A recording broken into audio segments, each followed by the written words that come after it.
各位觀眾，想睇最新節目，請撳呢個鐘訂閱工聯熱話 YouTube 頻道啦。各位觀眾，歡迎收睇新一集工聯熱話。早前立法會辯論優化輸入人力措施議案，有議員主張進一步放寬外勞工資同埋住宿限制。工聯會嘅議員團隊堅決反對進一步放寬同埋擴大輸入外勞嘅。最終呢個議案同埋其他嘅修正案全部被否決，所以今集工聯熱話就請嚟立法會議員梁子穎一齊嚟講下點樣去要求政府去保障本地工人。子穎你好啊，你好。我想問下就係成個嘅輸入外勞嘅政策本身有冇啲咩漏洞啊，又或者係嗰個監管嘅缺失嘅問題呢？第一個漏洞咧就係而家俾啲僱主可以係申請輸入即係非本地勞工咧，佢用一個比例嘅就叫做2:1，即係兩個本地工人咧，你就可以請一個非本地。咁但係兩個本地嘅工人嗰個定義點樣定咧？就唔係計你輸入嗰個職位嗰個人數嘅，佢係計晒全間公司所有前線人員，即係撇除咗啲管理人員嗰啲啦，即係經理啊、主任嗰啲咧。咁嗰個數咧，你就可以係用嗰個數，咁就2:1咁個比例。咁變相就有啲嘅職位可能佢請1、2個人嘅啫，但係你加埋其他嘅唔同職位嘅人咧，咁啊變相佢可以請多一個人。呢個就係其中一個漏洞啦。第二個漏洞咧就係佢哋輸入呢啲非本地工人嘅時候咧，僱主都要係要做啲招聘工作嘅，即係佢要登廣告啊、要見人啊咁樣。咁啊，連續4個星期嘅，咁啊，但係咧就呢啲咁樣嘅招聘咧，好多時都係我哋成日懷疑佢係假招聘啦。咁因為佢可以就係登完之後，個工友嚟見工，見完工之後咧，佢又唔請喎。咁但係勞工處喺呢個監管上邊咧，又唔係太過即係好仔細去做。雖然佢話有啲隨機抽樣啊、成啊。咁我哋聽到有工友係完見工之後，跟住佢話請咗人啦，唔再請啦。咁究竟請咗啲咩人咧？嗰啲係假請翻嚟，跟住又炒咗佢啊？抑或點樣咧？呢啲我哋都係有啲懷疑啦。另一個情況咧就係佢點樣可以再輸入多啲咧？就係假意請咗一啲人翻嚟公司啊！你嚟翻工啦，簽咗合約，但係遲都唔叫佢開工。咁你嗰個人數咪多咗咯？人數多咗，佢可以再請多啲。咁最後一個我哋最不滿意嘅咧就係而家有啲輸入非本地工人都要經過勞顧會去批准㗎。但係呢啲嘅計劃當中咧，譬如我哋講嗰啲特別計劃啦，建造業啊、司機啊。呢啲護理員咧就唔經勞顧會嘅，勞工處佢自己做完審批或者發展做審批前咧，咁佢就輸入嚟。咁所以喺個情況上面，究竟工會監管嘅角色或者第三者監管角色可唔可以再加強咧？呢啲我哋都希望咧可以同政府討論啊，或者交流意見啊，令到就算你要輸入啊，即係我哋都希望就係點樣可以保障到我哋本地工人嗰個就業。最近即係又聽到嘅失業率。即係3.2%啦，都上升咗啦。人做嘢就少咗，但係反而冇嘢做嘅人又多咗。咁呢啲都要係政府去正視同埋睇下嗰啲漏洞喺邊度。冇錯啊！其實我自己都聽到有一啲就係年紀大㗎啦。咁啊，其實就當公司請咗外勞之後咧，其實就會係篩減咗一啲嘅年紀偏大嘅一啲工友啦。咁啊，另外咧就有一啲工友咧就係想見工嘅時候咧。但係咧就譬如我要請個保安人員，咁但係咧佢明明係一啲可能一啲叫做廠廈啊，又或者係單棟式大廈咧，但係要佢識英文啊，即係唔係一般嘅英文喎，可能係具備一啲特別嘅一啲條件又或者係嗰個要求咧係多嘅，咁啊變咗其實咧根本上係對於成個政策嚟講咧，其實會唔會有部分嘅一啲僱主咧係透過啲漏洞咧嚟去解僱咗係本地工人，就直接去請外勞去補充咧？咁啊另外一樣咧就都想問，其實整體嘅成個擴大輸入外勞嘅政策之下咧，其實對本地嘅勞工咧嗰個重要嘅影響喺邊度咧？最重要就係早排都聽到好多嘅消息咧，就係好多因為佢僱主就唔係自己去請人嘅，因為全部都喺離開香港嘅，咁佢哋要請到啲人就要揾咩？就揾啲中介公司去做啦。咁但係呢啲中介公司又唔係直接請到嗰班嘅非本地工人嘅，可能就隔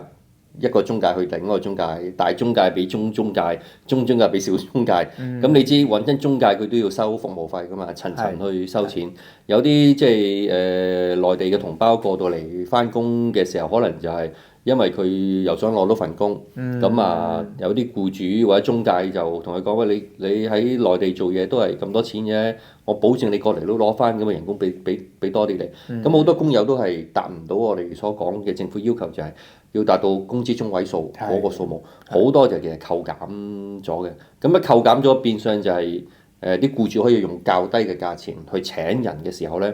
無形中就係本地我哋啲工友就係。你都俾唔到個價錢，我咪冇份工做咯。但係我又好想揾工做去，咁所以變相越輸入得多嘅話咧，行業上邊嗰個薪金水平係調低。一調低嘅話，政府一問嘅時候，問翻啲僱主你個工資係幾多啊？其實係而家慢慢將嗰個工資中位數咧係拖低咗，變相係影響到我哋本地工人嗰個生活質素啊，揾錢嗰個嘅水平又低咗。其實對於整體成個香港經濟啊或者內循環咧，都係不利於我哋點樣去謀發展啊或者拼經濟。冇錯啊。咁其實咧，我哋以往對於總體嘅政策咧，就兩個主要嘅要點嘅。咁啊一個咧就係要保障本地嘅即係工人嘅工資嘅待遇啦，即係唔會受到一個影響啦。咁啊另外咧就係嗰個工資嘅水平咧，就係唔會即係叫做係唔會受限制嘅。係啦，咁啊，但係咧，而家譬如好似早前就係政府公布嘅一啲數字咧，咁啊，其實我哋都睇到咧，特別係一個建造業啦，又或者係飲食業咧，咁啊，其實佢哋嗰個一來即係而家咧工作咧又被外地勞工就取替咗啦，咁啊，另外咧就係嗰個工資嘅水平咧，其實由輸入外勞到而家咧，咁其實如果飲食業嚟講咧，都係維持喺16,000蚊嘅水平，就係受到一個壓抑咁樣嘅。咁啊都想問下子榮啦，咁其實喺即係總體嘅一個政策下咧，咁其實有冇邊啲嘅建議咧，就係可以更加可以保障到本地嘅工人咧？要保障到本地工人就業咧，最重要就係呢啲申請非本地工人嗰啲公司咧，佢要提供翻過去，即係你申請之前，提供翻你過去嗰半年6個月，究竟你公司請咗啲咩人，要實名嘅嚇，咁仲要有埋佢嗰啲出糧嘅記錄，咁你就攞住呢啲數字去申請。咁